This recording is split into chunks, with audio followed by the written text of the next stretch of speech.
Welcome to episode 56 of the Big Week in Gaming podcast, streaming live on YouTube late Sunday nights Australian time. I'm joined by Mike. Howdy ho. Sweeney. Hello there. On Sunday the 17th of October. This week we'll be discussing Nintendo Switch's online expansion pricing, the Analogue snazzy new OS, impressions of the zombie co-op shooter Back 4 Blood, and our Sweeney's hands-on, with the minimalistic Square Enix RPG Dungeon Encounters. As always, if you want to check us out on socials, go to Big Wig Pod on anything, Twitter, Instagram, Facebook. We barely post at all. You can go find us there. I should get Mike in charge of the social account. And as I said, do you really want that? No, I don't. And as I said, we will be streaming live on Sunday nights. So, earlier in the day on Sundays, US time and UK time. I don't know what the UK time is. You should be more familiar with this, Swinny. Got no idea. Okay. So swin a lot. It's probably like Never in the middle learned of the it, night. even though I have a reason to. It's 11:48 a.m. So lunchtime. Ah, cool. Have a cup of tea. Have a Listen to us rant on about games for a couple of hours.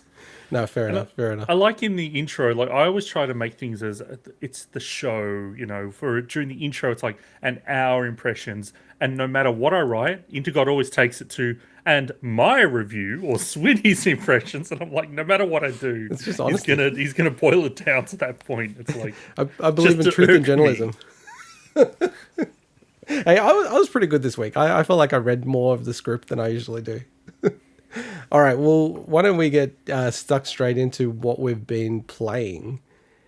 So this week, Mike, we've been both playing similar games, so I thought we'd kick off with you because I played one extra game.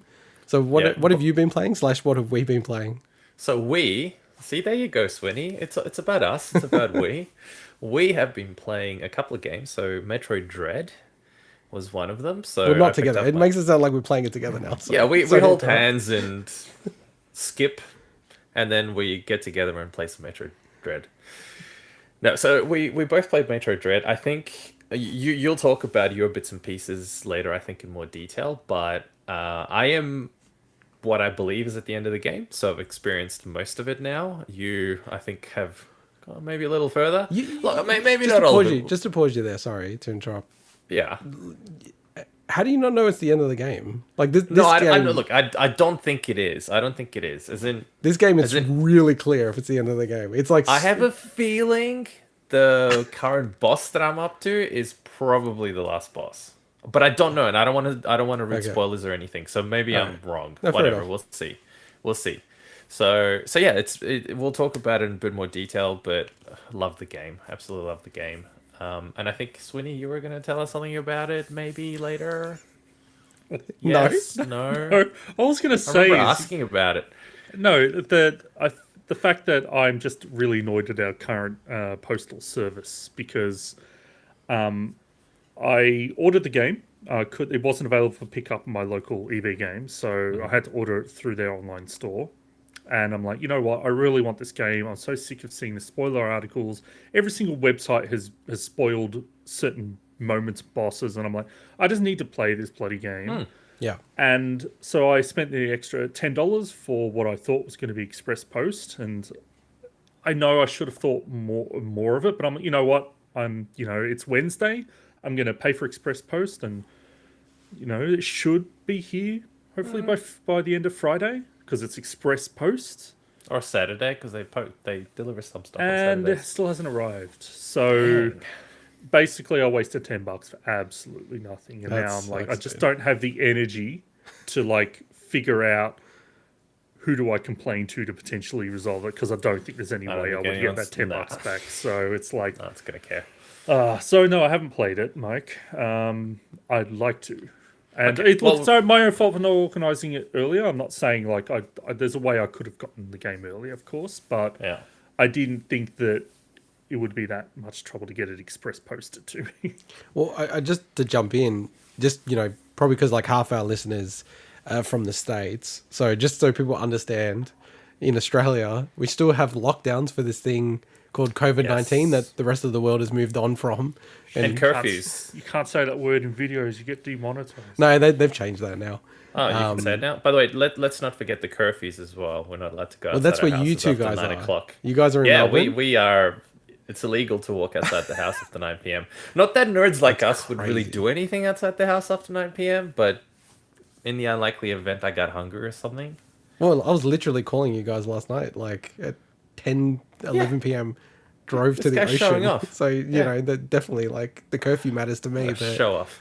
in the time that you have been waiting for Dread, which is especially shit that there's been some massive spoilers that, you know, like having experienced it myself, like I would have been filthy if that was spoiled for me after like 20 years of waiting for this bloody game. I've now 100% of the game and started a hard playthrough to try to get the time. I won't even spoil what the time is that people would need to target, but I mean, that shouldn't be a massive spoiler for anyone who has anything to do with Metroid. They all know that you need to get it in and under certain time limits to get sort of, you know, optional endings, although they're just Right. images normally. So It's all pretty much the original speedrun game in many ways. So it is like, that's the amazing thing about Nintendo, right? There's so many things they do that are just, it sort of started whole, you know, fields and everything like that just from simple games. So the last thing I just wanted to say before heading back to Mike, on what else you've been playing is I think I've bumped this game up, man. And I don't want to overhype it for you, Swinny, because I know that you're like haven't played it yet.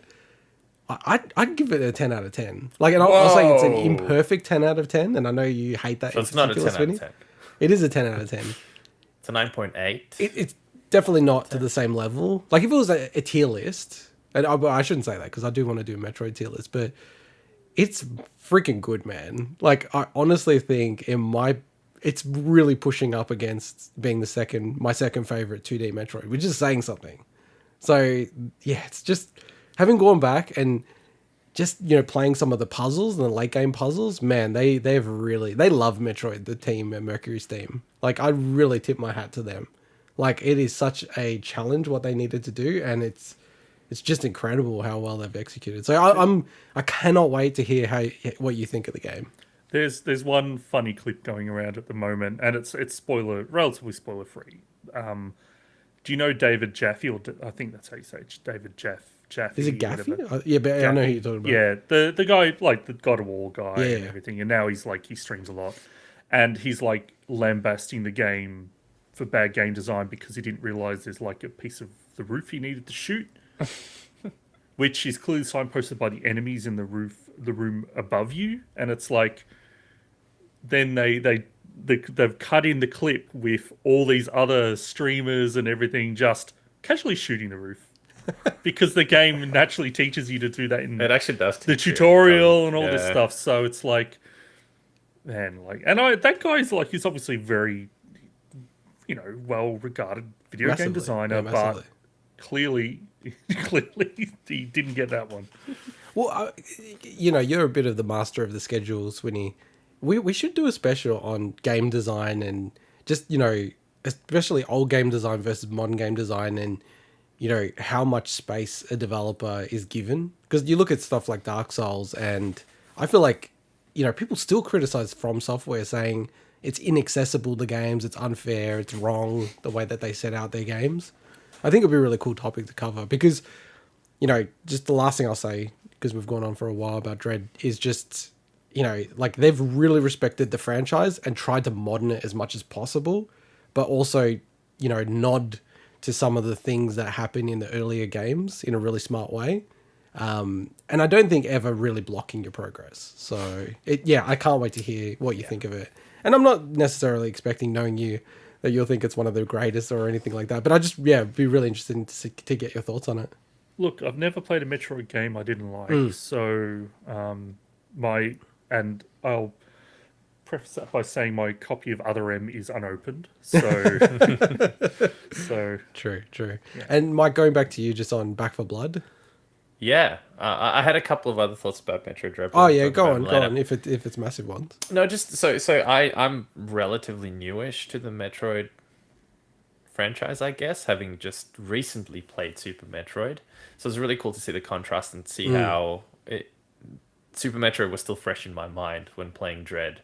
So it was really cool to see the modern spin on all of that. And it still felt like, to the core, it felt like what Metroid is. And now I'm just kind of annoyed that I didn't play all the other good Metroid games that were out there. So I think I might have to pick them up and go through each one. No, fair enough. Anyway, Back for Blood? Back for Blood, yes. So, Intergod and I had the opportunity using Game Pass, because we're a couple of cheapskates in this particular instance, to play a bit of Back for Blood. And look, I know it's been getting a bit of flack online, but my initial impressions are it was actually quite a fun game. Well, we do have a special segment where we're going to dive into it later. We won't go into all the details, but yeah, we played a bit. Another evening you weren't there, unfortunately, so we couldn't do that. So we had to play with a couple of other friends, and I also tried this solo campaign. So got some thoughts on that as well. Yeah, not a lot. I didn't finish it or anything like that. I just want to check out what the difference is. Yeah.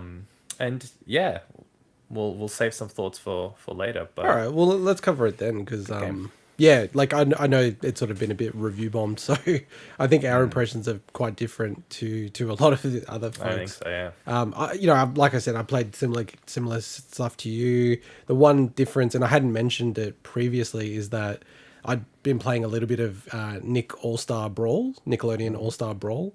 I cannot convince anyone to play this game or jump in the game with me.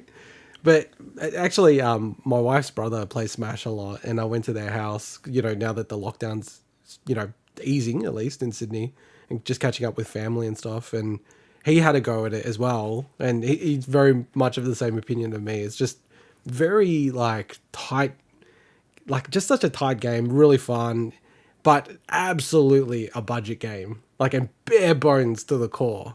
So bare bones.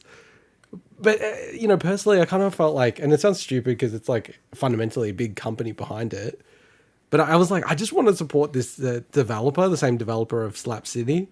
I feel like they've really done something. They've been super passionate about it. I really hope it's successful. And, hopefully, they've already had discussions that, if the game gets some traction, they believe that they'll be able to get voice acting in the game. I think that's the biggest flaw of the game, honestly. Out of everything.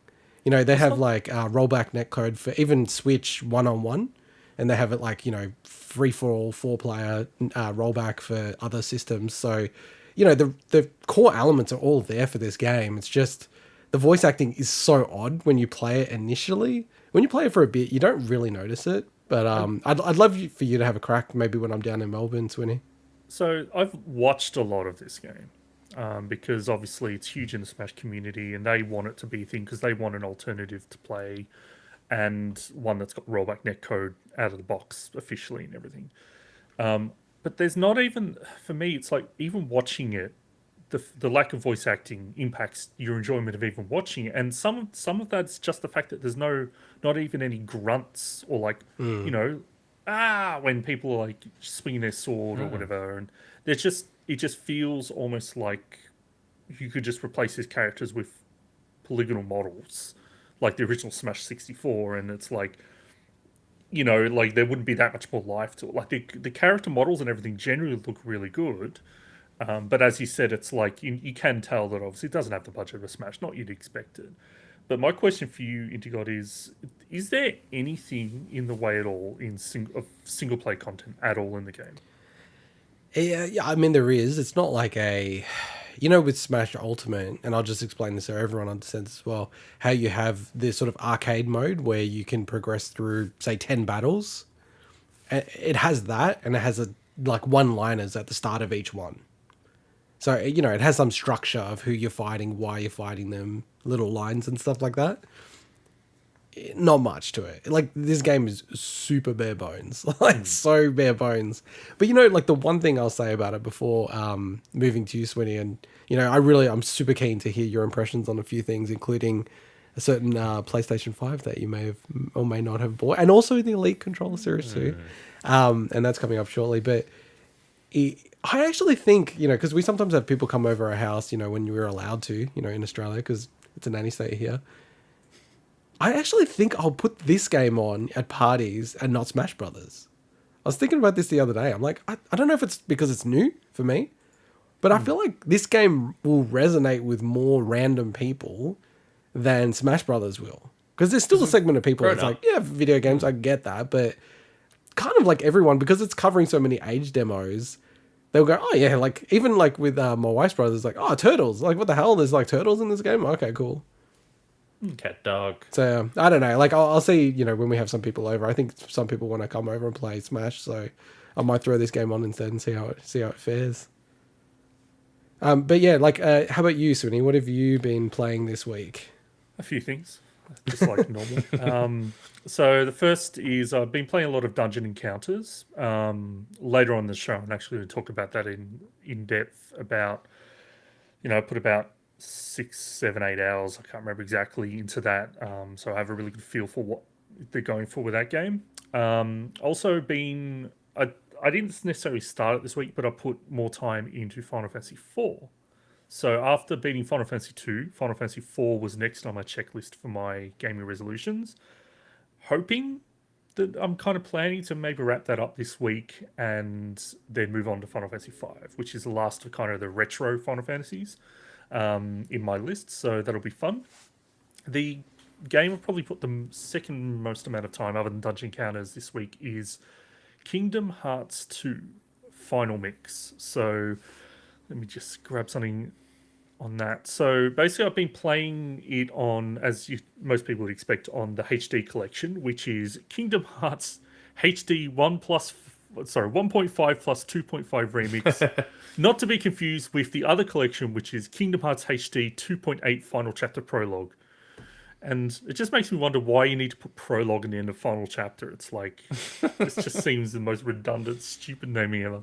But the reason why I hadn't actually played this game yet after beating the first game in the collection last year was that I kind of got stuck on the remake of Chain of Memories, which is second in the list of, I guess, like the canonical list of how you kind of should play through the game storyline wise. And I just fell off that, so I said, bugger, I'm just going to move straight to Kingdom Hearts 2, and we wanted to play this game for a long time. Sora just got announced for Smash, so I'm like, I really want to play through Kingdom Hearts 2 to kind of just get more into that universe and then see how I feel about, I guess, Kingdom Hearts as a whole so far. Because I really enjoyed the first game, but it was definitely, there's elements of it I wasn't a fan of. This game, number 2, is the most Nomura-ass game I've ever played. So Tetsuya Nomura, the guy essentially at the head of the Final Fantasy series now, that's known for being the character designer for a lot of the games around like Final Fantasy 8 period and everything, puts belts on every single character. Like even in this game, the character has 2 belts wrapped around like a mask around their head. But when I say it's the most Nomura-ass game I've ever played, it's that you could just, the storylines of games that he really heads up are just the most convoluted, like, bullshit you could ever possibly imagine.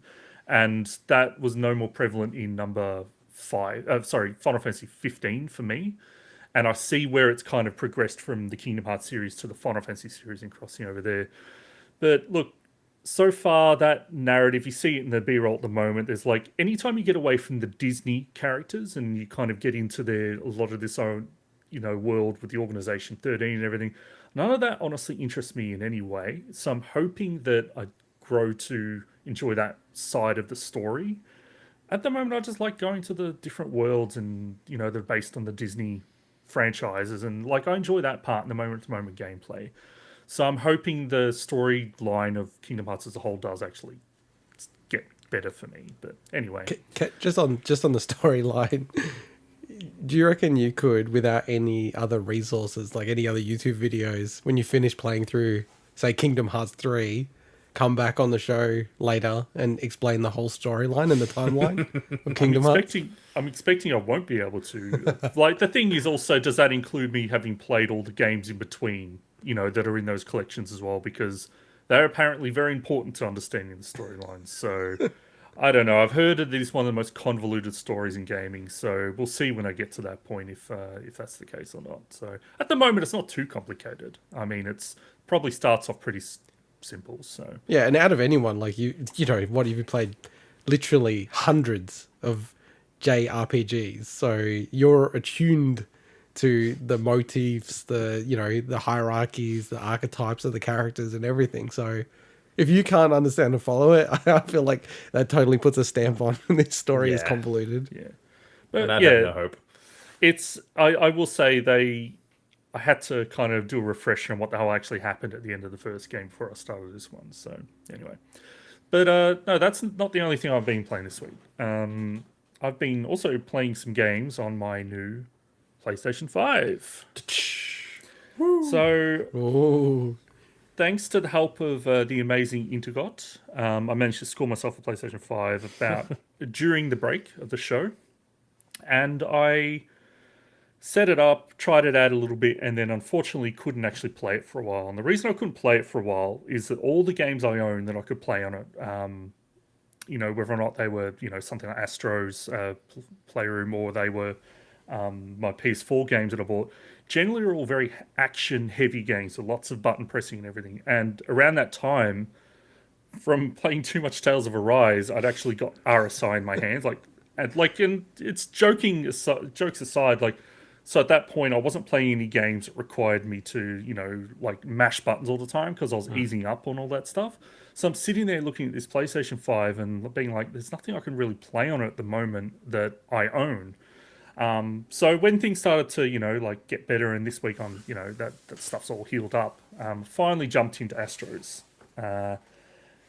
Man, first thing, like everyone is probably going to say, is the controller is just something else, isn't it? It's kind of wild. I know Nintendo get a lot of credit for advancing innovation in terms of controllers and hardware, but often I feel that they do it in a way that doesn't feel like it's going to move past that point. Whereas a lot of the stuff in the DualSense, specifically the haptic feedback and the obviously the triggers and everything, it's just I could see so much potential with this stuff. It's kind of wild. It's a crazy piece of tech. And the thing for me is that obviously the touchpad was there for the PS4, but I never had a PS4. So even the touchpad itself is like a brand new piece of tech that I've never dealt with.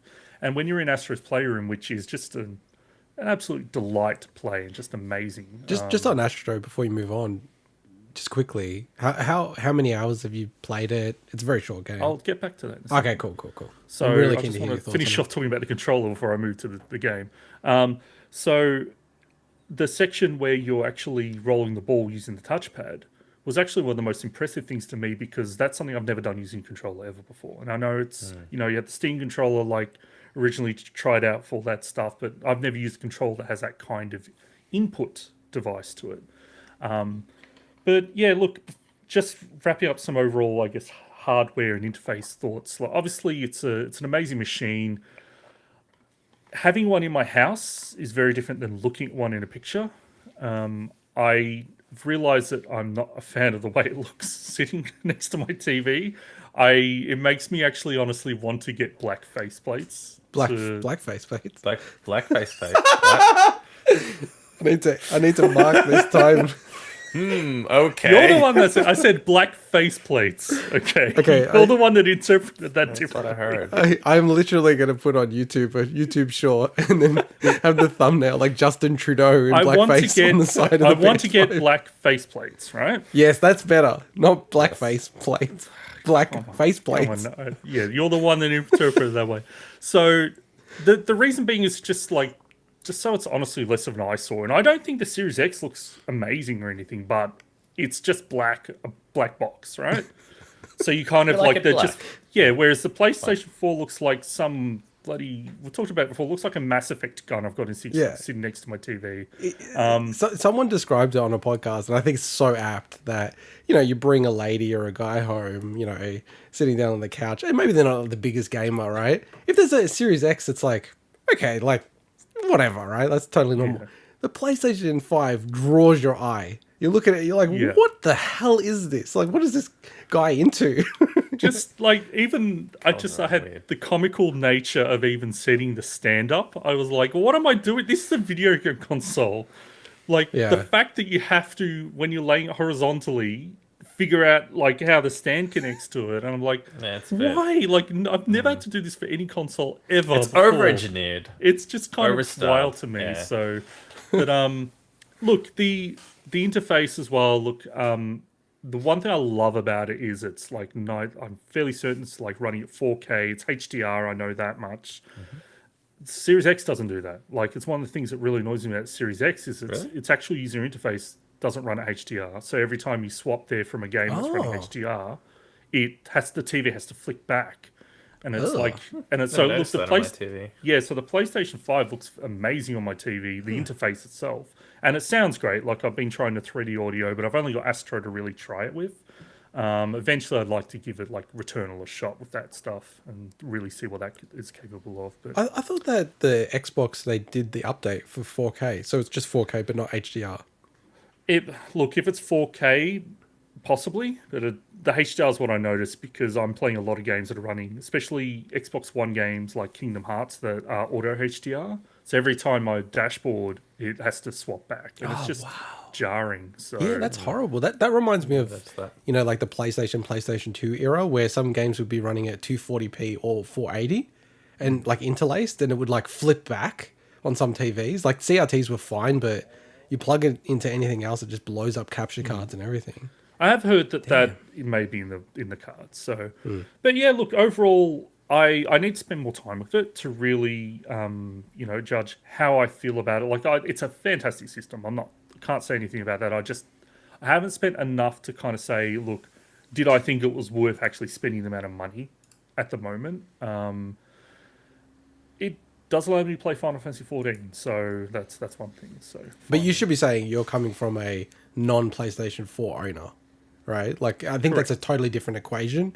I'd still totally say if you've got a PlayStation 4 or an Xbox One X, I don't feel like it makes sense to upgrade, to be honest. Still, like, even to this day, same as the Switch OLED, I don't think it's worth upgrading any of these consoles right now, really. Especially that they're releasing games on both. Hey, did you cover Astro? It feels like I was listening to you. Well, the thing is, just like, I'm already talking a lot. So no, but it's fine. I'm really keen to hear like how many hours you played and how you find it so far. So, well, I mean, I beat Astro. Oh, okay. So how'd you find it? Astro's, look, it's awesome. It's a really, really, it's just a delight to play, as I said before. It's obviously designed for a very specific purpose, well, for a couple of very specific purposes. Like, one is obviously to showcase the tech, which it does fantastically. It has a bit too much motion control stuff for my liking, but I understand why it's there. Like, I could do with less of the rocket sections or the spring sections where you're having to like turn the controller either way. Like, the trigger stuff I like, but it's like I'm just kind of over motion control itself, just personally. But I mean, it looks amazing, but you know, they could have done with more nods to PlayStation's history. What can I say? Look, it is amazing what they've done in that game. It is wild. Like, the amount you just play that. There's certain sections of that game where you just got a grin on your face, and there's one specific cameo that I was waiting for that I didn't know if they'd put it in, and when I saw it, it made me so happy. Which one? Look, it's not really a spoiler. Yeah, don't ruin it. I don't know. It's not really spoiling anything. I'll do it if you want, but was it the PlayStation memory card? No. Look, all the models are amazing. No, it was just the fact that I'm playing the whole time. I'm like, is there going to be a jumping flash reference? And when I saw it, it made me so happy because that was the last world I played. And I'm like, it's just kind of built up to that moment. I'm like, yes, they put Jumping Flash in, which is probably like early PlayStation. I think that's the first PlayStation game I ever played. And it was like, that is so ingrained in their history for me. So it was great. It's just, it's the most Nintendo thing that never made by Nintendo. Literally, as you were talking through it, that's exactly what I was thinking. It's the way it shows off the controller, you know, and just how integrated and how many ideas they play off it. I think it definitely struck me better than, or more than, a lot of other people. Like, I absolutely adore that game. Like, I feel like I'll play through it again in a year's time because it's just so enjoyable. No, that's awesome. I'm really glad you liked it. Cool. And next week I might talk about this. But I want to hear about it. You really want to hear about it Dude, now? I was playing with what you're going to bring up at the store because I'm like, am I crazy? Okay. Will I buy this? Probably. All right. I'll quickly talk about. So during the break, I also got the Xbox Elite Series 2 controller, and I do wonder why I hadn't got an Elite controller up until that point because I used my Xbox so much. This thing is just awesome, but when I bought it, the one thing I did was I drilled EB Games, and I made sure that I also got the most extended warranty I could possibly get on this thing because I know it has drift issues. There's like that's a huge issue with this controller. So I'm like, I want to make sure that if this thing starts to drift, I can take this back, get it fully repaired or fully replaced for as long as I can, you know. So with that worry out the window, like I was like, yeah, I'm sold on this. It is absolutely just like it feels so nice. It's like the nicest controller I've ever held. It is a little heavy, but I understand why it's heavy because it's obviously got so many kind of like modular things to it, and just the material is just so much. Just feels Premium. Yeah, it feels so much better made than any other controller. But it is a little on the heavy side in that regard. Also, there's no direct share button on this one. So it's kind of like I got used to the Xbox One controller having dedicated share button. It's a shame that this one doesn't have it, but it is what it is. It's just instead of one button press, it's two button presses. But just like the modular like clicking of the, swapping the D-pad and the magnetization of everything, it's just so good. But one of the biggest surprises was this. So I don't know if you guys can see it. So there you go. So the fact that, and I can't compare this to the Elite One because I never had it. I was actually really surprised to know that you could charge the controller in the case. Yeah, I don't think the original had it. I don't remember Dude, that on it. that was the biggest complaint that people had outside of Drift, that you couldn't charge it in the case. And Microsoft was like, people want to charge it in the case? Like, what? Yeah, So then they go, all right, we'll do it. That's what you want. Yeah. It's so good because basically I have the case hooked up to a USB-C. And Which I must just look weird. Put it in. Just put the controller in and close the case. So cool idea. not only does it help protect it from dust, it makes sense actually. Yeah, it's not a bad little idea. Can I just be the Debbie Downer for a second? Sure. Lithium batteries are not very safe, right? Like in general, like they're actually like a little bit dangerous. And putting like a lithium battery in an enclosed case and charging it, I'm kind of surprised that Microsoft did that, to be perfectly frank. The adjustable triggers are really good when I had the RSI specifically because I could change it so that they basically became bumpers, so I didn't have to fully press them down or anything. But just in general, paddles, I'm not sold on paddles as a concept. I think they're nice to have, so I love the fact that you can just take them off. They just magnetize. Wait till you play Dark Souls again and use that as the run button.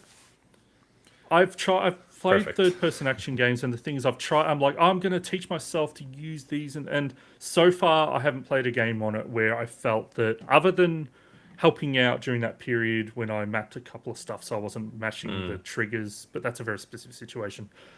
I'm happy that they haven't become a standard yet, but I think they're nice to have for people that want them. So I love the fact that you can just take them on and put them back on. So I just find it useful in games on the Switch with the Hori Switch Pro. I've got it as well. I mapped my run button to one of the buttons so that I could actually look and do things while running. Because otherwise you just can't, because you're holding the button down and you can't do anything else with it. Yeah, but it also depends how you generally do that. Like I generally use like a claw grip when I do that stuff, so it really depends on the person. But I definitely see it. I see value for 100%. It's just like as a personal thing, it's like I like the fact that it's optional and can take it on, take it off. So anyway, great controller. Like, the last thing I'll say, like, and maybe we'll move on to the next segment, but into the news. But you know what that reminds me of, Swinny? It's that some people like using controllers to play FPS, right? No competitive FPS player uses a controller. Like, there's zero in like truly competitive FPS games. But it's also super valid that some people go, I just like a controller playing FPS. Like, I feel comfortable. That's like, like what's great. And I think those back buttons / paddles, they definitely are an advantage, but it's probably like a, plus 5-10% for a lot of games, and probably just doesn't matter for, like a lot of situations. You can get through the game without it, obviously, because most people don't have them. So, All right, cool. No, I was really keen to hear your thoughts on the controller Series 2 for the Xbox Elite because I was so close to putting it on the Christmas wish list, but then I feel like, you know what, they're going to release like a Series 3 and I'll get like a filthy about it, like with the force feedback, just linking it back to your Pixels, impressions yeah, on maybe. the DualSense. I was like, oh my God, I'll get so filthy if they I did got that. rid of mine. The original, sorry. Elite I had the one. original. I had the original Elite controller, and the QA on them was just appalling at the time. I got it at launch, Okay. and I was really disappointed at the QA. Just because $250, you expect it to be pretty spot on, and there was just these little idly bitty issues. And I had other friends with buttons that would get stuck, stuff like that, which is surprising for a 250 Australian dollar controller. Yeah, that's crazy. All right, well, let's jump into the news. So the first news story that we have is around Switch Online expansion. So Nintendo has revealed full details and pricing as part of the Animal Crossing Direct of the upcoming expansion upgrade for their Nintendo Switch Online membership, and it has caused a little bit of a kerfuffle. So coming on the 25th of October 2022, the upgrade will double the price in Australia. So if you're on a single, it will go from about $30 to 60 Australian dollars. Family plan, exactly the same. So it's gone from a very reasonable $55 to $110 now. And amazingly, it's even more expensive for our US friends, most of our listeners. It's like a 150% increase. So for them, I think it's gone from about $20 for a single membership to $50, which is incredible. And they've also eliminated, just similar to Sony, the 1 and 3 month options. So you have to get it in a full chunk, 12 months now. Just going through the library, both for the 64 and Mega Drive quickly, and then we'll probably just, open it up to our thoughts on it. So again, for the 64, you can play locally, you can play online. Biggest piece of news for me was that they've confirmed that in the PAL regions, this is very archaic now, what are we bringing up? But they actually will have 60 hertz versions, so 60 frames, not 60 frames per second per se, but 60 hertz versions. So in Australia and the UK, we actually played in a lot of the games slower versions of the games, including the sound, which is pretty amazing to think about it now. But they have confirmed that if you play it in English, it will run at 60 hertz. If you play it in any non-English language, it will run at 50 hertz, and you can play a 50 hertz English version if you want, but I don't really know why you do that. The 8 games at launch that have been confirmed: Dr. Mario 64, Mario Kart 64, Mario Tennis Sin and Punishment, Star Fox 64, or Lilac Wars as it was called in Australia, Super Mario 64, Ocarina of Time, Winback, Covert Operation, and Yoshi's Story. And they've also confirmed 7 future titles: Banjo-Kazooie, F-Zero X, Kirby 64, Mario Golf, Paper Mario, Pokemon Snap, and Majora's Mask. On the Mega Drive side, also very similar with the local and online co-op play, just like they already currently have. And the 14 games are Castlevania Bloodlines, Contra Hardcore, Dr. Robotnik's Mean Bean Machine, Echo the Dolphin, Golden Axe, Gunstar Heroes. I don't know how to say this one. Do you know how to say this one, Swinny? I'd just say Musha. Musha. That's I was going to go with Fantasy I actually Star. don't know anything about that game. Yeah, Fantasy Star 4. USHA. The End of the Millennium, Rise Star, Shining Force, Shinobi 3, Sonic the Hedgehog 2, Streets of Rage 2, and Strider. The other thing that they confirmed, which wasn't confirmed prior, is that they're actually including a DLC, which they announced separately, which was the Animal Crossing New Horizons Happy Home Paradise DLC. So in Australia, that's priced at $37.50. If you have this expansion pack, it will actually come with it, which is interesting. If you've got a lot of Animal Crossing players in the house, it probably makes sense. And then the other thing that they'd already announced, but they had it on sale, was the Nintendo 64 controller, which is 70 Australian dollars, and the Sega Mega Drive / Genesis controller, which was 70 Australian dollars. And the 64 controller is already sold out in America and in Australia Big surprise. on the day that it went live. So, I am actually surprised, but I have thoughts on all of these things. Swinny, just to open up the batting, the price increase, was this like in the realm of possibility for you? Oh, look, I'm surprised by this amount. Definitely. Like, I thought, look, it wasn't going to be $5. Let's say, like $29.95 for a year. I could have expected it to be $40, right? And that would have been like, oh, that makes sense. Is that the max that you were expecting? Well, I didn't sit there really thinking too hard about it, honestly. So, like, I just remember at the time thinking it was going to be a partial amount increase, not a 100% double the price. Like that came as a shock. And as you mentioned, we're lucky in that regard compared to some of the other areas in the world. So, Yeah, how about you, Mike? Well, Well, okay, so as someone who's mooching off my as membership. someone who's mooching, well, shh. So I'm gonna guess here that a big component of this cost is coming from licensing from Sega. I think so. That's probably where the biggest component maybe comes from. I don't know, hypothetical. I'm just making this shit up. Then there's going to be an element of let's just increase the price a little bit extra because we're offering a whole new array of games. So they could get away with a little bit more, but double the price. I'm just gonna just say that's bullshit. I don't know what the licensing fees are for Sega. I just can't imagine how this could have doubled the costs for Nintendo to offer this service. Even if you take into account, I don't know, slightly bigger download sizes or something, it doesn't add up to me at all. And I think it's really customer unfriendly to be doing this. It's over the top in my opinion, but there's people who will gladly pay that amount to be able to get access to these new games. So, and like part of the reason why you're in my family, which we're family, we live in the same house and everything. Bros. It's like I already needed the family membership anyway, and they have eight people total. They can be on the same membership, Which is a good deal. so it's like 55 Australian dollars for the year, family, like 8 different members. There's a few people I know who are in the family, like definitely in my family, that are a part of it. And it was kind of almost like, I'm not going to go out and ask you for like, $4 for the year or whatever it is, But I have to say, now with the increase, I'm actually and this is what I want to get to. I actually don't think I'm going to upgrade it, which kind of like for someone like me who's like, probably embarrassingly a bit of a mega fan of Nintendo and almost buy everything that they do. But it's the same reason why when I looked at the 64 controller and it was 70 Australian dollars, I'm like, 70 Australian dollars, like far out. That's bloody expensive. And it's got a lot of tech in it. It does actually have a rumble pack in it, wireless, all that kind of stuff. It's chunky. It's a chunky boy, but man, like $70. It's a lot for and it sold out. And I'm like, but that's why I'm surprised it sold out. But I didn't actually feel like, oh, okay, I missed out.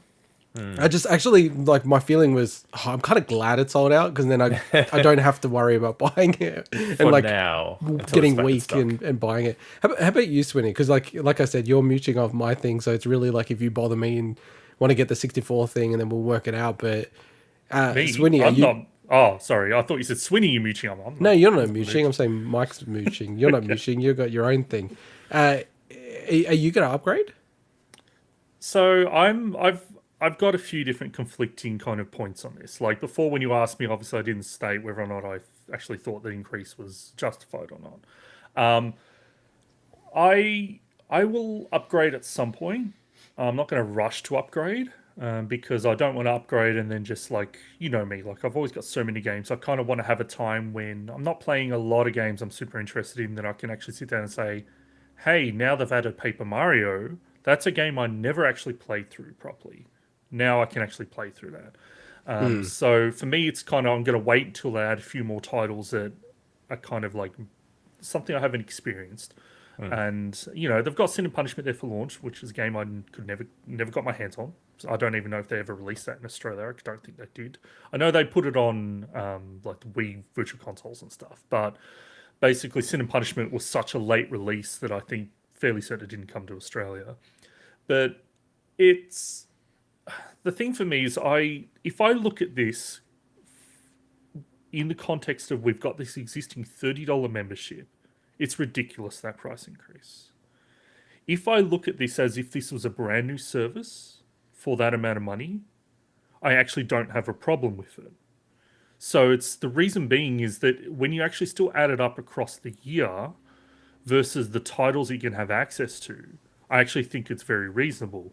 But the thing is, we're going from a $30 thing to double the price is what I have the issue with. And the other thing I have the issue with is that they don't give you any option to purchase these games in any way.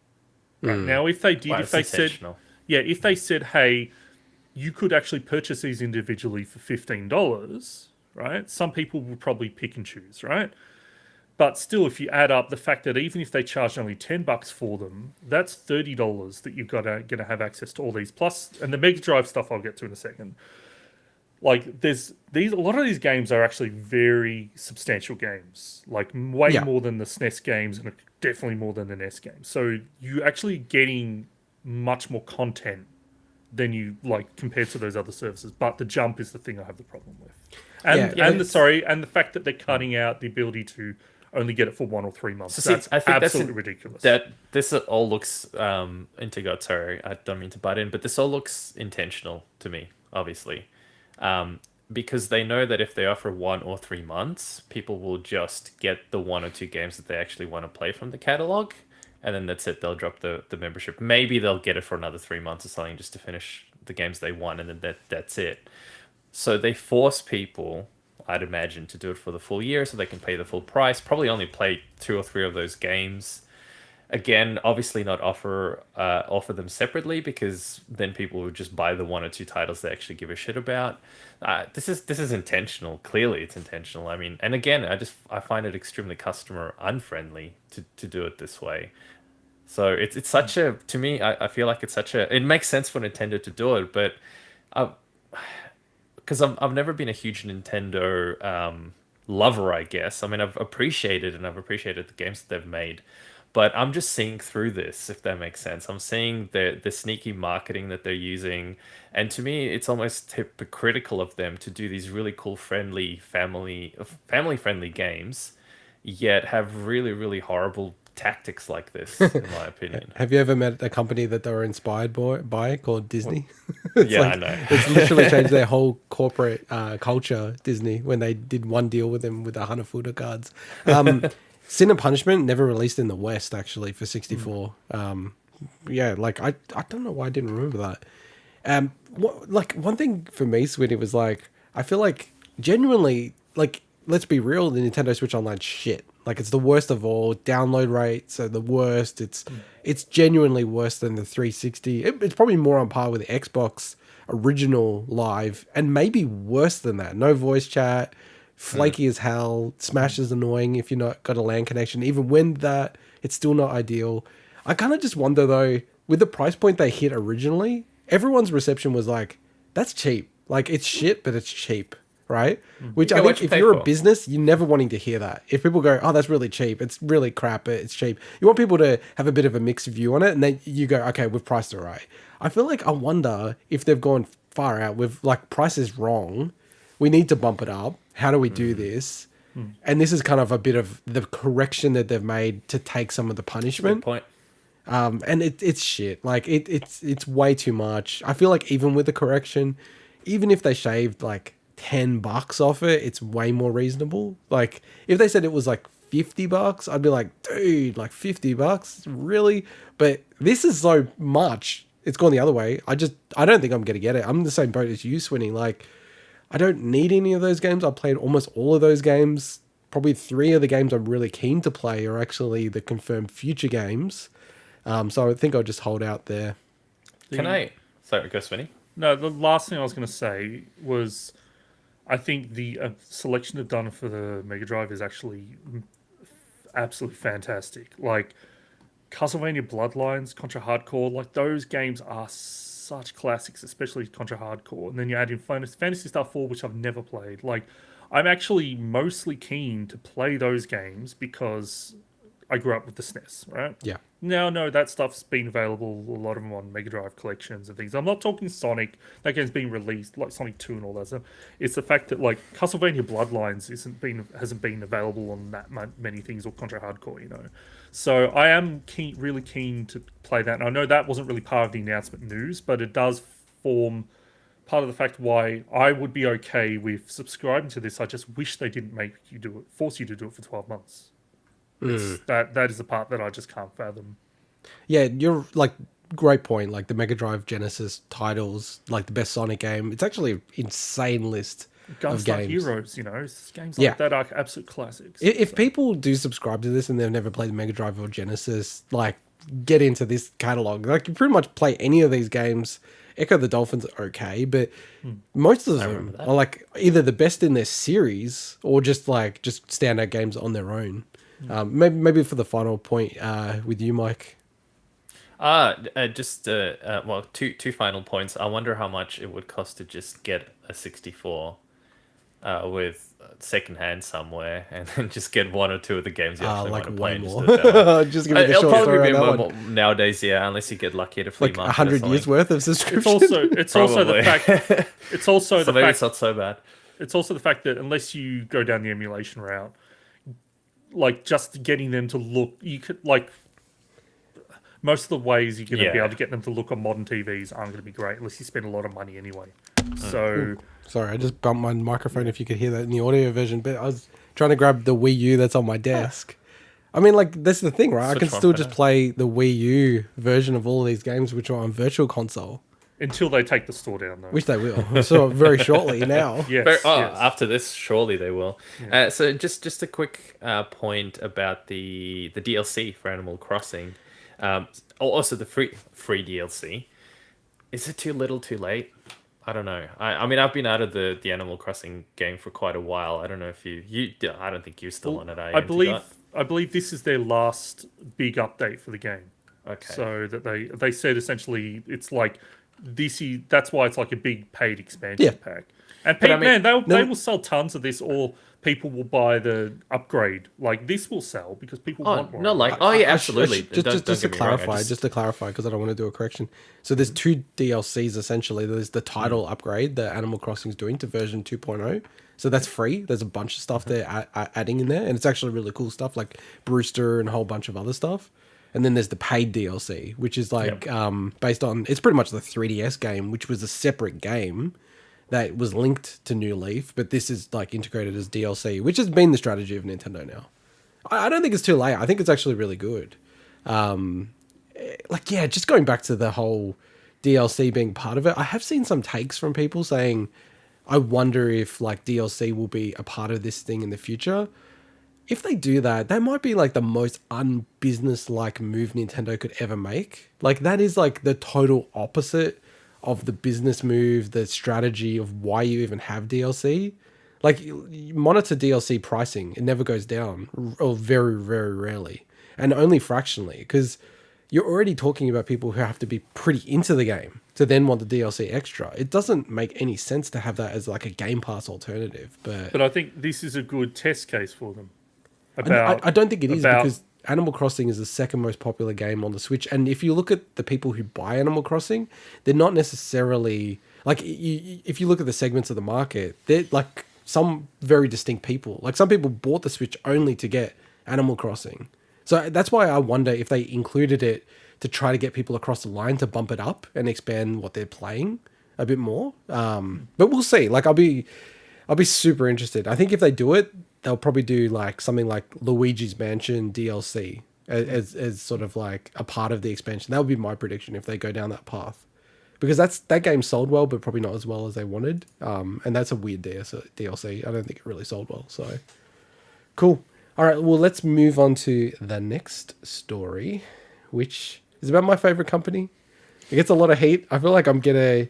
I've actually stuffed up the things. I'll do it like this, so this actually works. Oh, okay. Yes, cool. It gets a lot of heat, but one thing it doesn't get is products out to people. And one thing it doesn't get is information in our run sheet into God. Well, yeah, no, it's all in my head, so it's all good. So what are we talking about? We're talking about Analogue. So Analogue, every 16th of October for like 4 years straight now, have released a new product or announced a new product.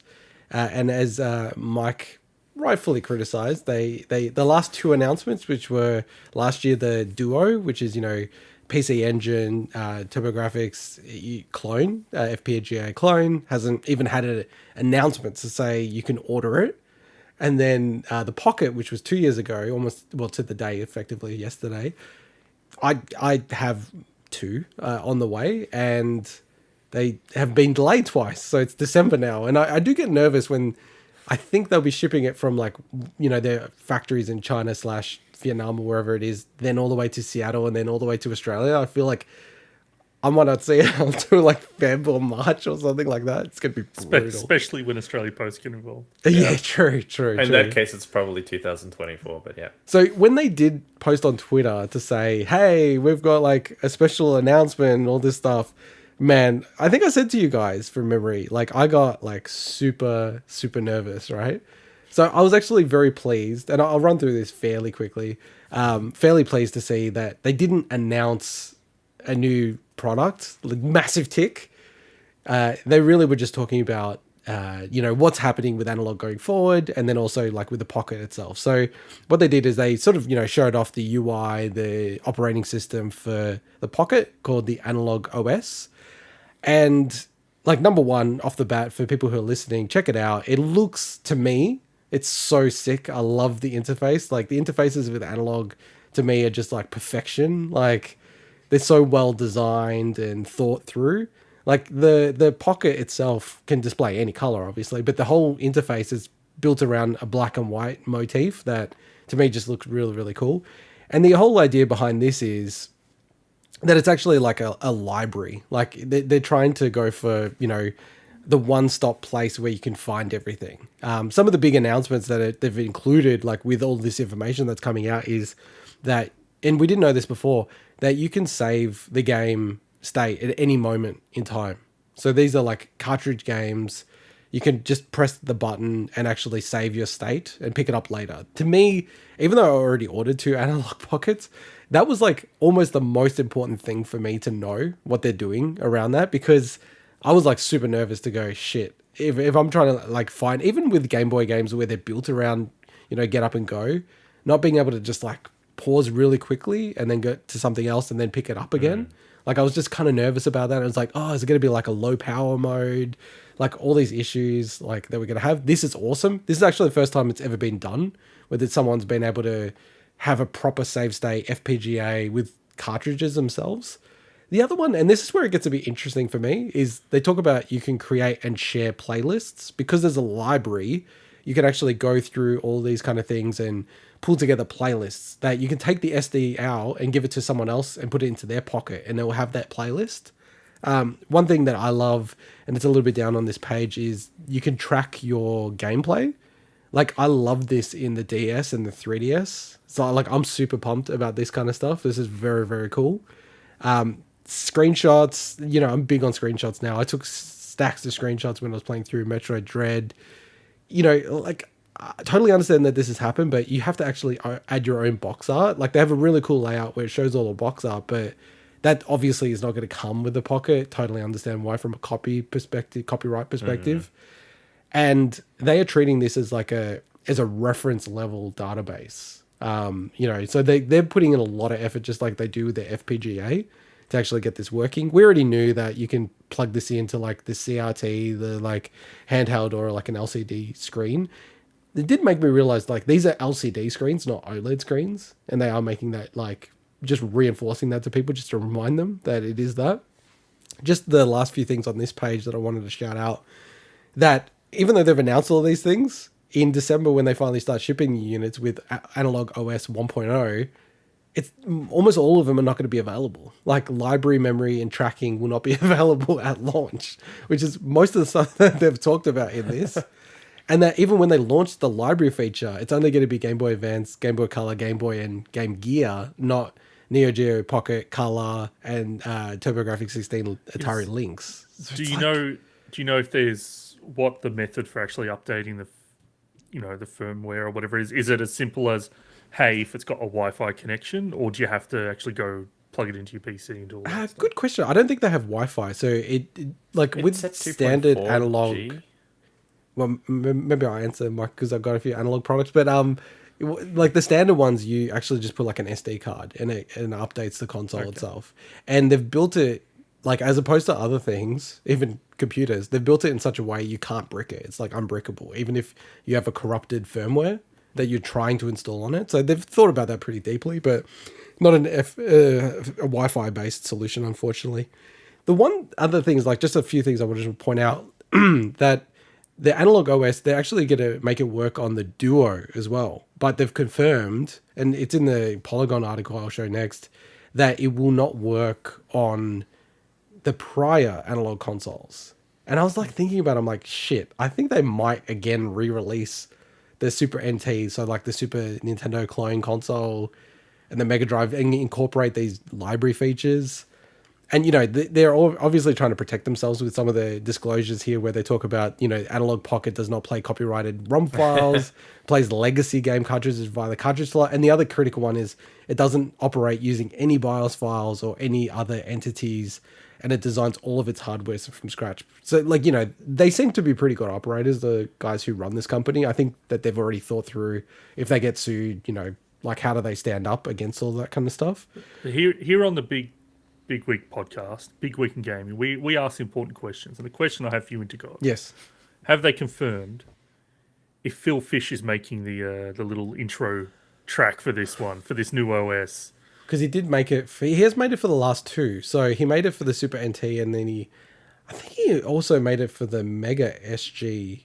Don't quote me on that one. I know that he did make it for the NT Noir update. So I don't think they've confirmed it from what I remember, but thank you for giving a very serious answer to a joke question. No, but it's cool. I love the intro for the consoles. They look amazing. Like, this is part of what I love about Analog. Like, it's just very slick, everything that they do.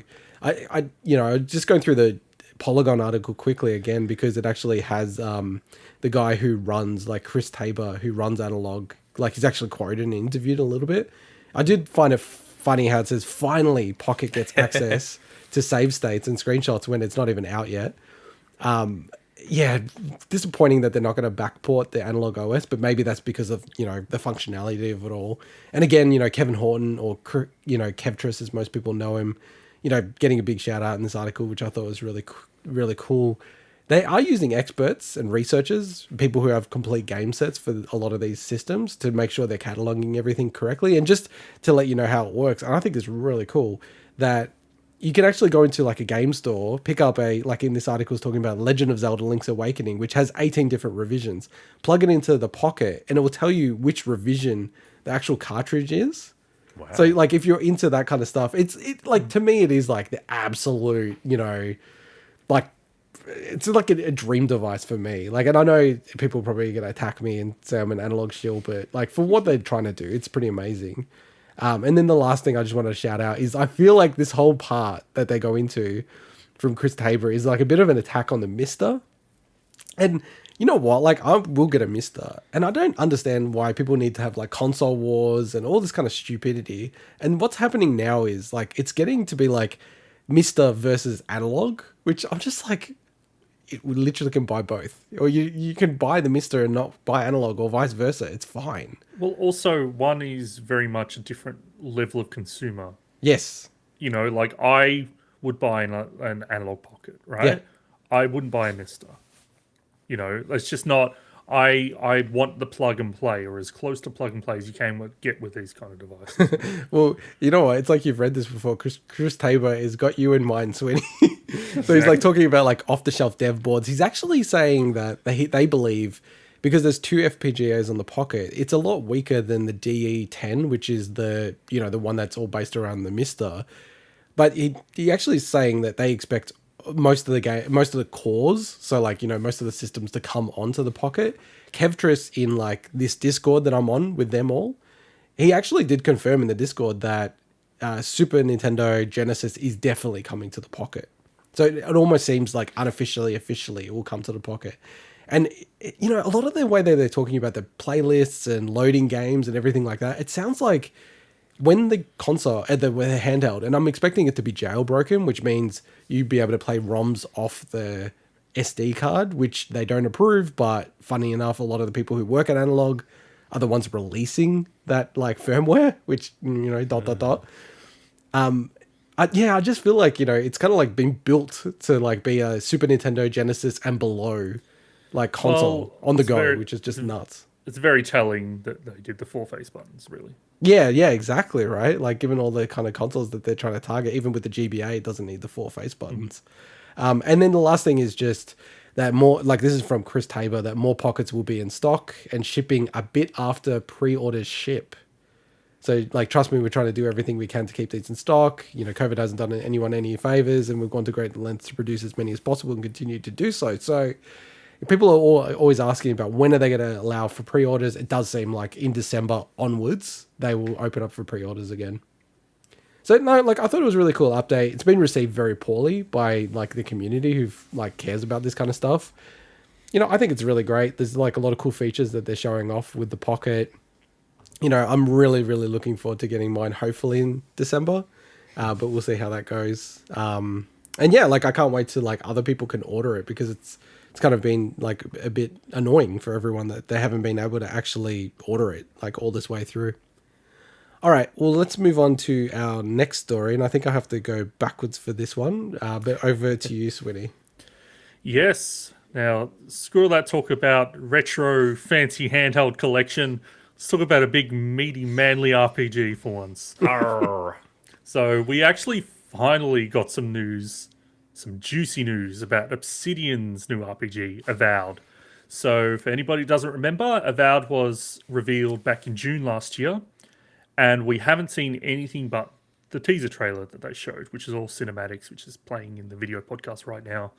But Jez Corden over at Windows Central and also of the Xbox 2 podcast actually got to see some footage, and from everything that that he's talked about, it sounds like the game is coming along really nicely, and some really, really cool tidbits that he's being able to share. Some of it is not confirmed, definitely, and like again, all of this is coming while it's coming from a reputable source. Windows Central has been very good in that in the past. Just still, obviously, this is a game in development. Still, you know, any of these details could change. But the game is actually pretty deep into production already. But apparently, it's not like at a playable alpha stage yet. He said that it's likely using the same engine as the Outer Worlds, which is Unreal Engine 4. We don't know about the Outer Worlds 2 yet in that regards. And that Obsidian have about 125 people working on that game, and they have about 120 people working on the Outer Worlds 2, so pretty split there. They also have a small team working on, what's the name? Is it Grounded? Whatever that, that survival... Yeah, Grounded. Grounded. So they're also working on that game on the side. Now, to no one's surprise, he said that, it really does look like their take on Skyrim, just like Outer Worlds was kind of like a take on Fallout. But Outer Worlds, interestingly, didn't feel like Fallout once I played it. So it's kind of like, I think, surface level, it probably looks that way. But I have a feeling Avowed is kind of probably going to feel different, just because it is based on the Pillars of Eternity world, and they're taking a lot of the elements like the spells and enemies and the lore and everything from that. So also Obsidian, I don't think he doesn't know the scale of the game if it is going to match up to Skyrim, but he even kind of talked about the fact that it's probably going to be what Obsidian did with Outer Worlds, which is smaller in scale, but more like, I guess, more detailed and more narrative driven. Like the smaller you build the game world, the more you can tailor the narrative in a specific way, or at least build branching paths in a more realistic way. So it is set in the Living Lands region of Aroa, I think it's Aroa, which is the world of Pillars of Eternity. So I've only played through the first Pillars of Eternity game. I haven't played through Deadfire. It was a really, really cool world, and I would love to see what it looks like in first person. But I didn't fall in love with Pillars of Eternity as a game itself. Honestly, I think it was a bit too dialogue heavy for me. So I think this is going to be more up my alley, where it's going to be much more... If it's kind of closer to Outer Worlds in that regard, then it's going to be much more my thing. It is going to be more class loadout based in Skyrim, which means Mike is going to hate it, because it's going to probably limit people based more. It's going to be more traditional RPG style. Whereas if you're playing as a magic character, you're going to be more limited in that regard. You can't be a jack of all trades as much, is what he's insinuating. Right. And spells can impact the environment. So in the teaser trailer, they showed like a spell removing rubble. Apparently that's actually a thing in the game that they've just obviously turned into a cutscene. So it's going to be more pretty you're going to have more interactivity with the environment. If there's one thing Outer Worlds really suffered is that other than the NPCs and the environment, that it didn't feel like the world was pretty static. Like you didn't really, there wasn't much to move around. There was items to pick up, but it was pretty static. So I'm hoping that's what that means. Is it's going to feel more like a bit of a lived-in world.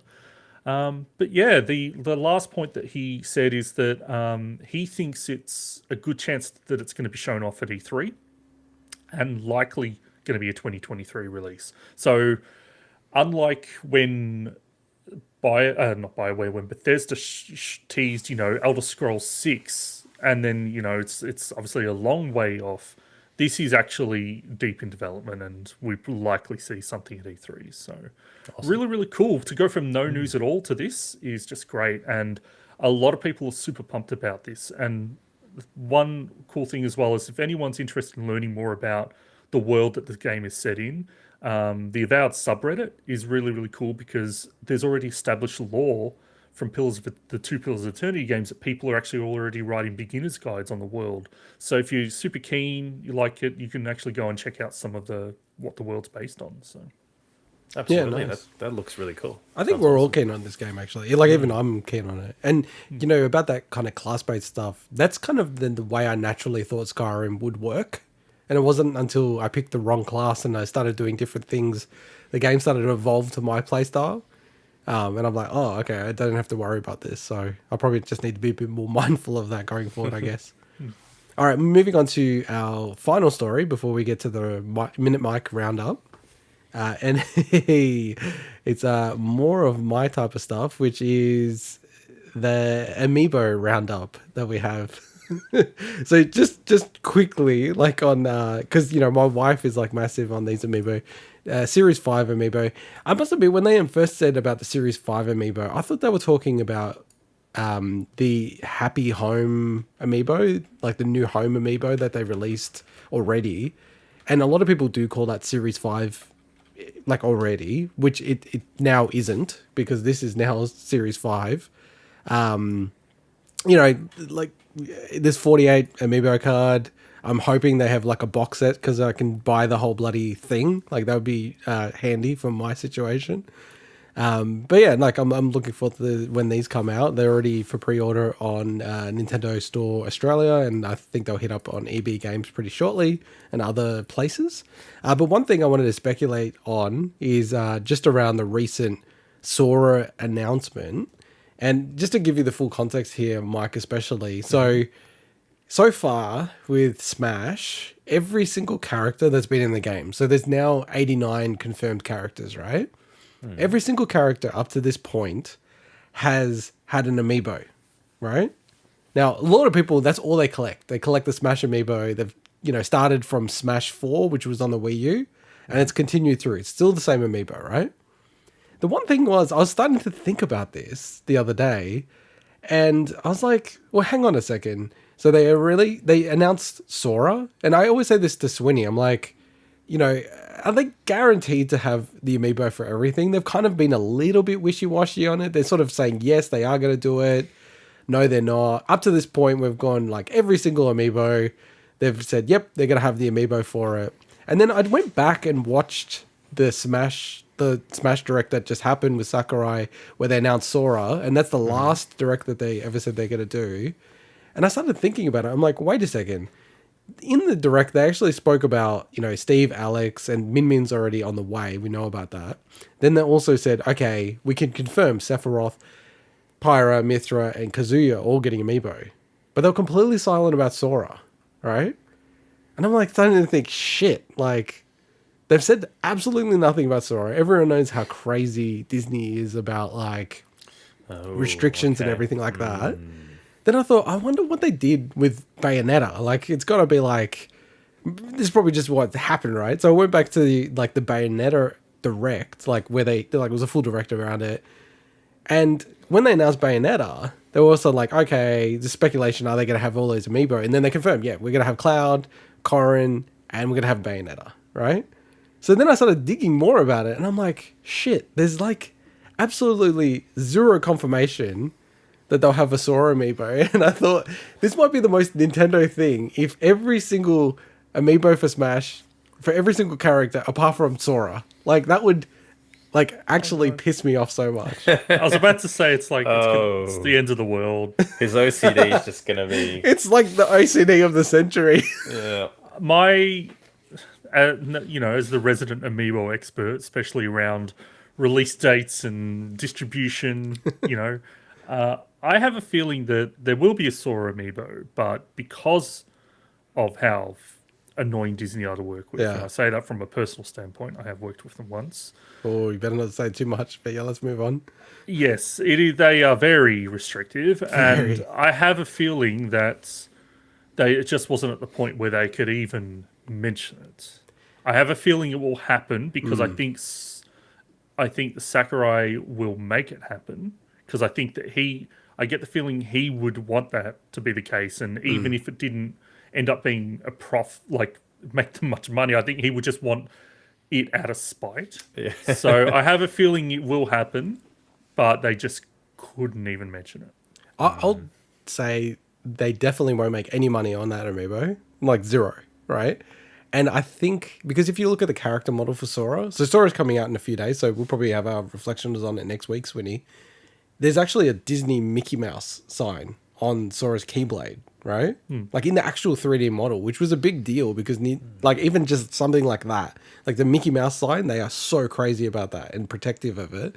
I really wonder, like with the amiibo, I reckon they will remove that. That's how crazy they are, right? Look, my prediction is it's a 50-50. Like I think there's a real material chance they will not release this amiibo. All right, what do you want to bet on it, huh? I don't know. You tell me. No, his favorite amiibo. I was wanting to see your eyes perk up and to get triggered by that, but you're actually very composed. I'm actually very surprised. You're a changed man. Look, I don't think we'll see it next year, so it would be the year after. So it's a very long dated bet. I don't know. Like if you come up with a term that I could get along with, yeah, we'll dance. I'm not a betting man. But yeah, that's the amiibo roundup for me. All right, we'll go into our final newsy segment, which is the Minute Mike. So Mike has 1 minute to cover the rest of the news. I'll just load us up. We're ready to go. I've adjusted the timer, so it's more of a fair minute now. It's also I bumped up the word count as we mentioned last week because it was too easy.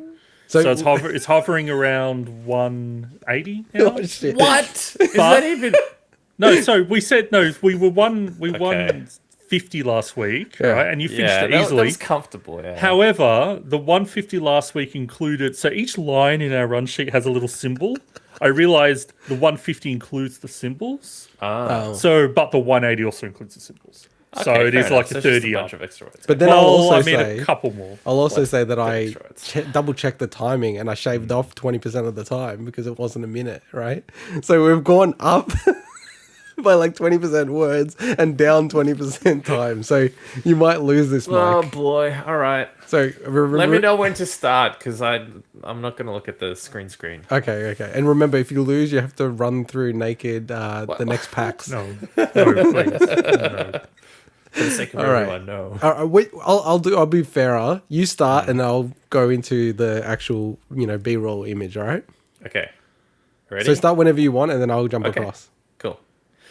Right. BioWare's Dragon Age 4 will reportedly be a current gen only release. Hearts Machine action platformer Solar Ash has been delayed until December 2nd, 2021. Vampire the Masquerade Bloodlines 2 was close to being cancelled after its latest delay. Arcade and SNES Caveman romp Joe and Mac is getting a remake in 2022 for Microids. Call of Duty Warzone is introducing a new kernel-level anti-cheating system called Ricochet, and it's already leaked ahead of a release. Monster Hunter Rise will not have cross-save or cross-play functionality between Switch and PC. Stalled negotiation between EA and FIFA may lead to the series moving forward without the license. Steam has banned any games that issue cryptocurrencies or NFTs. Fallout 3 on PC has finally removed its Game for Windows Live requirements after 13 years. Japanese fashion brand Super Groupies has revealed a new Dark Souls clothing and accessories line. And Billy Mitchell now has permission to proceed with his 2019 defamation case against video game records keeper Twin Galaxies, as well as another famous YouTuber, I believe. Oh, nice, man. You had 1.5 seconds to go. Oh, even after that 1.5 you could have fit in my favorite part of this whole Minute Mike write-up. Which part? the perennial shitheel. Yeah, well, I didn't want to get sued. Hey, that's a good point, man. Nice move, because it's when he's writing this and you're saying it, and Billy Mitchell is a pretty active dude. You notice I didn't say his name after I said that. Said who? We didn't talk about it. Were we talking about the Fallout 3? Yes, totally. Yeah, okay, cool. Well Nice. done, Mike. Well done, Mike. Thanks. That was very tight. I feel like I need to have some indicator, because it's hard, I guess, if you're listening to the audio, to know when the time No, is about to run out. I saw the numbers on the screen. I saw the numbers. Okay. On the No, screen, I'm so more yeah. saying for the viewers. The listeners. Okay, yes, the viewers need something. I'm trying to keep it reasonable, but I'm like, at what point do we like force you to fail? I'm just gonna have to talk even faster if it gets bigger. I don't know. I don't know how I'm gonna do it. Although there was a anyway, we won't get into it. There was 1 week where it was up for debate, but that's fine. That's fine. All right, cool. Let's go into our impressions. So this week, Mike and I played Back for Blood. We bandied together to take on zombie hordes in Turtle Rock's Back for Blood. How did we fare in our early battles? So you played more of it than I did. A little bit more. First off, I didn't play Left 4 Dead 2. Couldn't get anyone to, because this was my non-gaming period of time. And Bummer. recently I'm like, oh, let's play Left 4 Dead 2. That'd be cool. And 0 people were interested in doing that. So like, this is my kind of experience with the franchise. You played a lot of Left 4 Dead. Is that right? Substantial amount. Yeah, we played with friends back in the day. Yeah. Yeah. And look, like my initial impressions, like it didn't blow me away. I didn't think it was like the best game ever. We both played it for free as part of Game Pass. I don't think I would have paid for it, just to be clear. But that's a cool thing about Game Pass. That's a win for Game Pass and Microsoft. Played it on the PC version of it. And it was a fun game. Like I thought it was fun. It didn't like stick with me. I didn't kind of think, shit, I need to play that, you know? Like can't wait to play that tomorrow. It was like entertaining, but it wasn't like the most captivating thing, like overall. Like how did it hit you? Yeah, same. Look, I actually honestly have not seen reviews about this game. I have not seen. Apparently, it's copying a lot of flack online, and I don't know why. Personally, I enjoyed the experience. I felt it was pretty much Left 4 Dead 3 in terms of how it feels and how it plays, with a few different changes to the dynamics. So I played.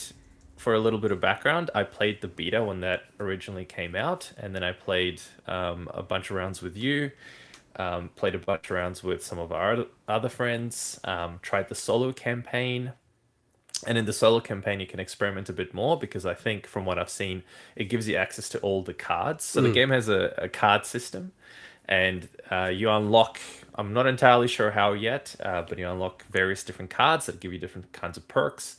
And you can draw. You put some in your deck, and as you play, you can actually select a different card each new stage of the game.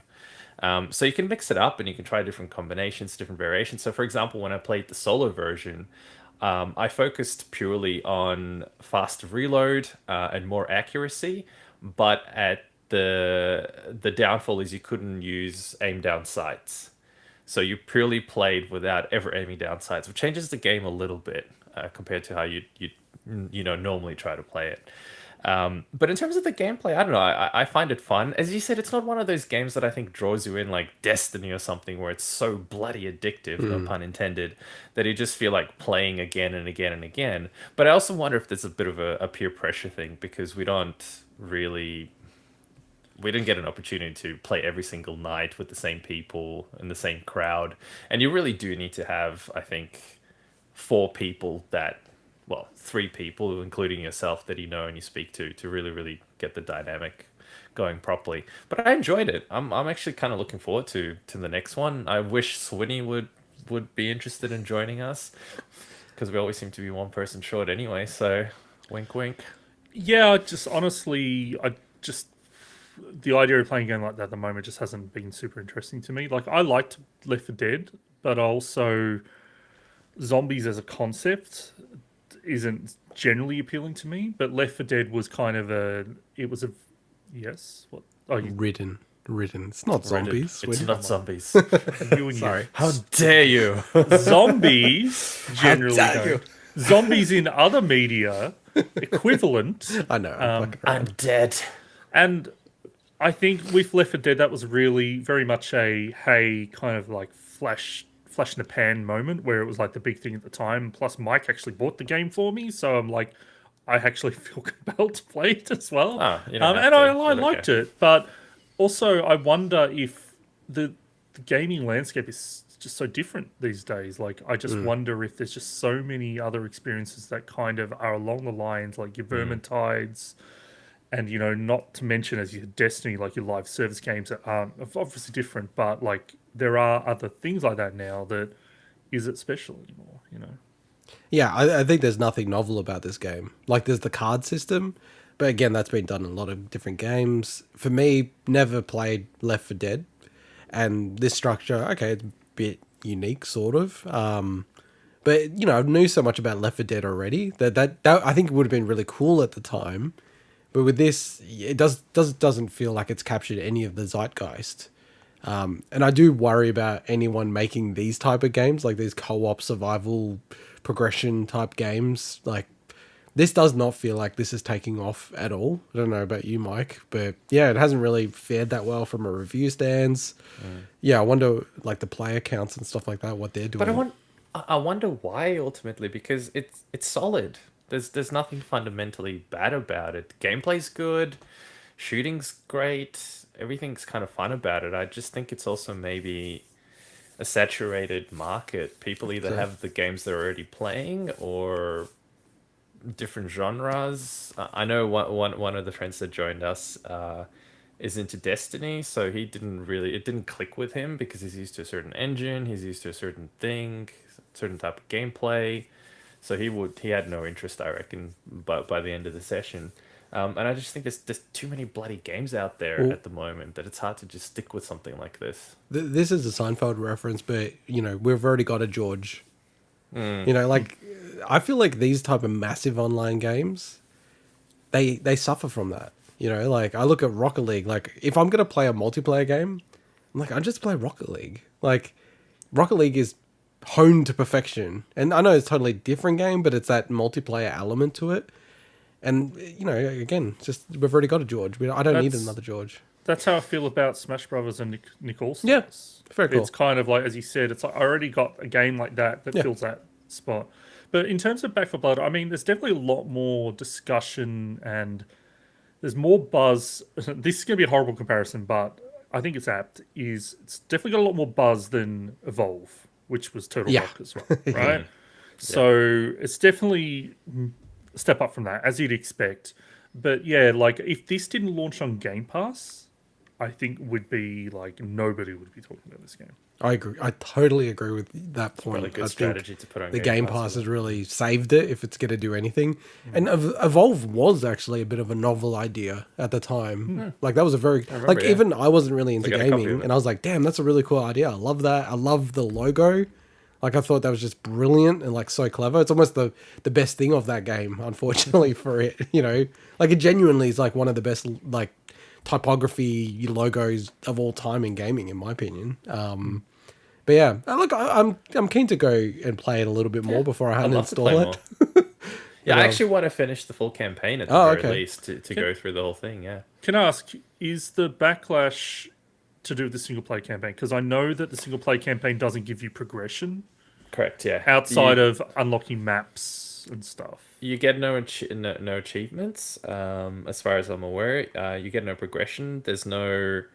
You seem to get access to all the cards and everything like that. But I'm the wrong person to ask. I actually haven't. I just enjoyed the game. I didn't even look at the backlash or the reviews or anything. we were the same. Like, we enjoyed it. It didn't blow me away. And ultimately, I'll probably give it the same review that it's getting, which is about a 7 out of 10.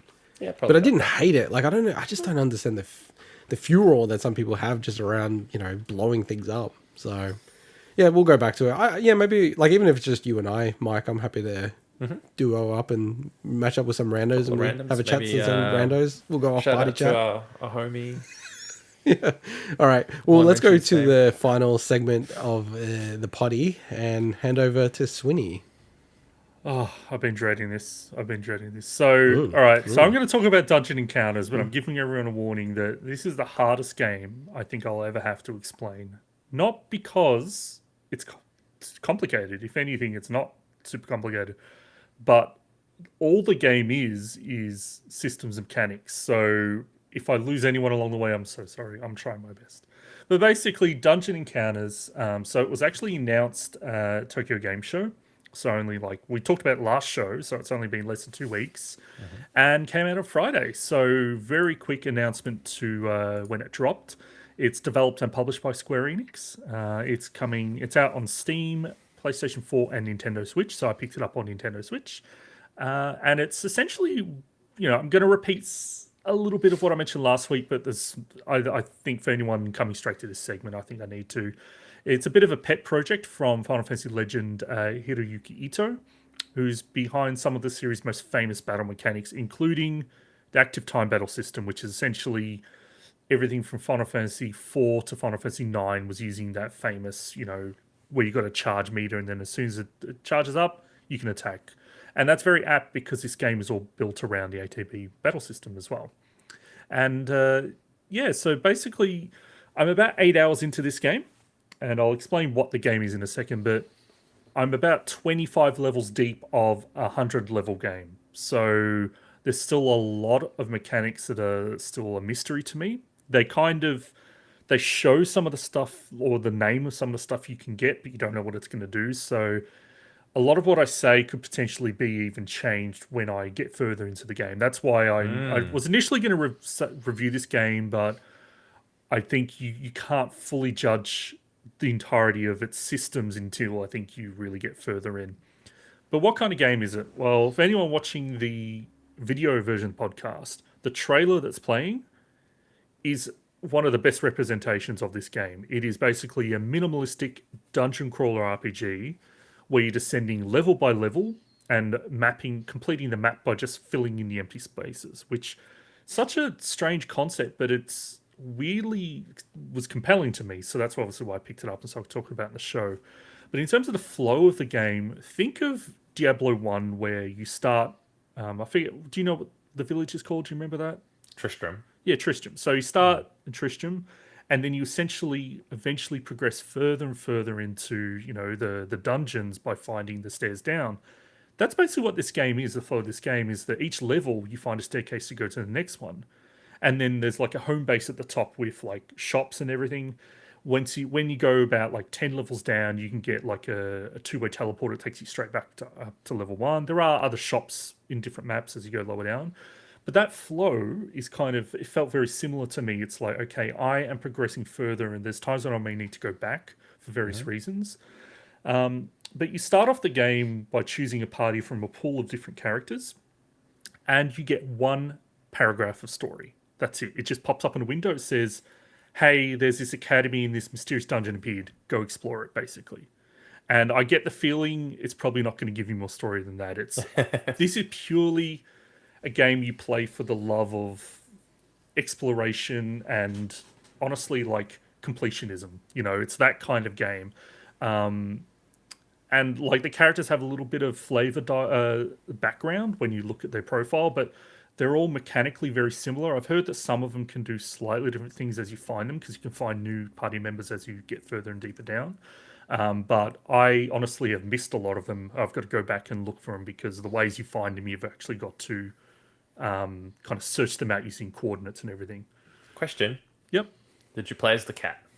So I haven't found the cat yet. I haven't found Sir Cat, unfortunately. Damn it. So I'm looking forward to finding him. But basically, the map tiles all correspond. So you've got coordinates. So let's say you can see in the footage here for anyone watching, it's like level 20, 62, 51. And the coordinates are very important because every single event you find and different things all lead you to those coordinates. And there's even abilities when you're exploring that you unlock where you can move upwards a level or downwards a level, but there needs to be an empty tile. There needs to be a tile when you do it. So having a knowledge of where the maps are laid out actually got me to get a pad out, a pen and paper, awesome. And actually write some of this stuff down. Now, some of it also, like when I'm like, oh, I really need to remember where that shrine is because it will heal me from this horrible status element I'll get to in a second. A lot of that stuff it will record in your logs, so you can always look that up. But I still found myself using the screenshot functionality of the Switch a lot even for things like you're exploring the map and you will come across a map puzzle that will say, find this point, and it'll give you like a little grid and you have to find it. And I don't know if they're always on the same floor. So this shown at the footage there. And you get really cool items from that. But then they also have math puzzles where it will show you a sequence of numbers with missing digits. And you've got to figure out classic like sequences and whatever you call it to then fill in the coordinates to then go to that floor in that space to get the special items. So again, that's getting me to break the paper out and suddenly start to figure out, So cool. it's add 7 then -3 for each additional digit, and that's what it is. So and that's only like the third puzzle, and there's probably like 20 of them. So it's really, really neat. But yeah, like as I'm saying, you're exploring, you're finding different events. Some of those might, be healing stations. But then there's all the battles, and thankfully this game there's no random battles in this. You can, once you've got this ability, which you get like in the second level, and you equip it, you can always see them on the floor. Some of them, like they're numbered. Well, they're all numbered, so it actually keeps a log in your battle log of what those numbers mean. Most people aren't going to look them up each time, but there's times when you may come across one that's like a super overpowered enemy. So you're like, well, I'm going to ignore anything that's got a D in front of it because that's like a super overpowered mob. But the battles themselves is where the actual, I think, complexity of this game comes in. So exploring the map and everything, that's very chill. It's almost like Picross-like in the sense that you just kind of just laid back and playing it. But when you get into battles, it gets a bit trickier. They do play out like active time battles like Final Fantasy VII and Final Fantasy VI, but all your enemies also have an ATB gauge. So as much as you're watching your own ATB gauge, you're watching their ATB gauge to know when they're going to be launching their attacks. Mm-hmm. And you can put it to wait. So anytime it charges up and it's your move, theirs aren't charging up. Or you can set it to active if you really want, but I wouldn't do that myself. But each character and each enemy has 3 bars underneath them, like a physical defense, a magic defense, and HP. And you need to get rid of like all of the physical using physical attacks or all the magic defense using magic attacks to then be able to do damage to that HP. So what you've got to do is you basically got to balance your party with different kinds of attacks and different kinds of abilities. It's like I found having to manage my party's gear, like that is way more important in this game than almost any RPG I've played in a long time. Basically because you've got to be flexible for any situation. So to give an example, like out of my 4 characters, we've got one that will deal, like purely physical damage, but then has a backup random magic damage ability, and another one will focus on magic, so that you've got enemies that have high either way. You can deal with either one. But then they've got like you can find like some of the cool items I was talking about. You can find a gun that petrifies enemies for a 30% chance. So it's like balancing your party is actually super important, and it's the part of the game that when people play it first, I've read some Steam reviews and heard some comments. The first 5 levels are like, okay, this is really simplistic. Like, what the hell is this game? But once you start getting deeper, the actual systems get way deeper, and it is a lot more strategic. So I'm really adamant about anyone that's interested in trying this game. Don't give up after like the first half an hour, because it gets a lot deeper and a lot more strategic. So the last thing I'll say is that the game's pretty punishing. Like you can get petrified. If you get one of your characters get petrified, they basically taken out of your party and they stay on that tile. And you've got to like go find some shrine on another level just to heal them and come back and get them. Damn. That kind of stuff I think is going to get easier though, because you'll probably find abilities that protect against it and stuff. So that's where I'm talking before about even the stuff I'm finding a little punishing will likely get easier, but then they'll introduce more things that'll make it more complicated. So, so in general, I'm really having good fun with the game, but it's very much like, look at the trailer. If that kind of game looks like it's going to be a fun time, you're probably going to like it. Just give it a chance, as I said, after the first like half an hour. But if you look at it and go, what the hell is this game? Like, who would want to play that? Then, like, this game is like $35 to $40. Like, it's not a cheap game. So I don't know if I can say it's justified at that price yet. Plus the music, It's the worst thing of the game. Like for a Oh. Square Enix game, you'd expect the battle themes to generally be really solid. It's like butt rock renditions of classical music pieces, and they change every 10 levels, but there's only so much. Like I had to turn it down halfway because I was just because when you're exploring the maps, it's like nice environmental sounds, like running water and birds chirping, and then you go into battle and it's like it's like there's the most. I don't know what they're thinking there. Really, I don't know what they're thinking. So maybe that gets better. I don't think it will. But at the end of the battle, do you get the You do get a little celebration thing, but it's with the same guitar, so it's like it just. Okay. I don't know. It's you get used to it, but that's such an easy win for them. Generally, they're generally pretty good with that stuff. So, yeah. Look, I think it's worth trying if you like the look of the trailer. I just want to make sure before we have to do a correction for next week, Square Enix legal department, please issue the royalty check required from Mike on using the victory sound from Final Fantasy that's heavily copyrighted to him, and please do DMCA us at the end of the stream. Imagine if it picked that up. Wow. They do. People have Even hummed that, stuff on just Twitch saying- and been like struck. It's kind of Holy crazy. moly. Hey, Swinny, like that is an incredible. I think you've actually threaded the needle of explaining that game to me as an outsider, and I don't play that many RPGs, and I know you're a super fan, but I was like, okay, I get like what it is. Doesn't appeal to me. Feels like almost the perfect game for you in a weird way because it's like playing with a genre, breaking it all down into its root, components and everything like that, which is very interesting as a thing to play and look at, but. Yeah, especially at that price point, man. That feels like a $9.95-ish game for me to just go, oh, maybe I'll have a crack. Yeah, this if this game had random battles, it'd be a very different story. Like the fact that it doesn't have random battles means that it's a much. As I said, it's like I get the same feeling playing this as I do as Picross. It's kind of like that chill game. Can get tense, but yeah, like in terms of talking about this game, like. I looked at my notes, and there's so many things I didn't talk about that would it probably be in a normal review, but this game has a lot of deep systems, so yeah. Nice. Did you want to add anything more, or we'll wrap up? No, I'm done. All right, well, that does us for this week. Next week, we will be covering the very last Smash fighter that will be added to Smash Ultimate, Sora. So we'll be playing Sora during the week, and Swinny and I will be giving, we'll be giving our impressions of Sora as the podcast.